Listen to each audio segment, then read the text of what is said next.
18वीं लोकसभा के लिए चुनाव खत्म हो चुका है। अब 4 जून को नतीजे आएंगे।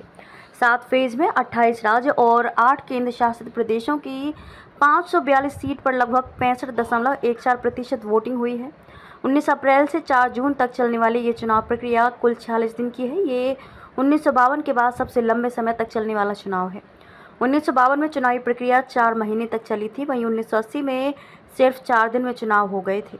वहीं 2019 के चुनाव 39 दिन में पूरा हो गया था। इस बार के चुनावी मैदान में प्रधानमंत्री नरेंद्र मोदी, 43 केंद्रीय मंत्री, 12 पूर्व मुख्यमंत्री, 8 फिल्मी सितारे और 2 पूर्व क्रिकेटर थे।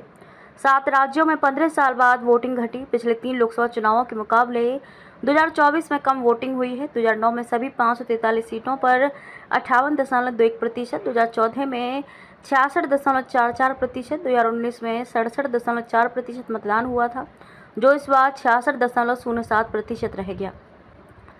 इस बार जिन राज्यों मध्य प्रदेश, राजस्थान, गुजरात में और इंडिया में एक तरफा मुकाबला माना जा रहा है, वहां वोटिंग प्रतिशत में 4 से 5% तक की गिरावट आई है। सबसे ज़्यादा सीटों वाले राज्यों यूपी, बिहार, बंगाल में 15 साल में पहली बार वोटिंग प्रतिशत घटा है।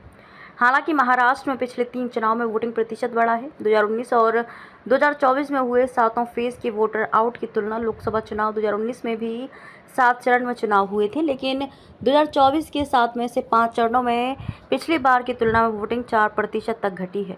जिन 2 चरणों में वोटिंग प्रतिशत बढ़ा है, वहाँ 1% से कम का अंतर है। दूसरा चरण 26 अप्रैल लोकसभा के सेकेंड फेज में 13 राज्यों और केंद्र शासित प्रदेशों की 88 सीटों पर वोटिंग हुई। कुल 66.71% वोटिंग हुई। चुनाव आयोग के मुताबिक इलेक्शन के दूसरे फेज में 1198 कैंडिडेट्स मैदान में थे। इनमें 1097 पुरुष और 100 महिला उम्मीदवार थे। वहीं एक प्रत्याशी थर्ड जेंडर था। चुनाव के दौरान बंगाल में भाजपा समर्थक की मौत हो गई थी। पार्टी ने टीएमसी पर आरोप लगाया था।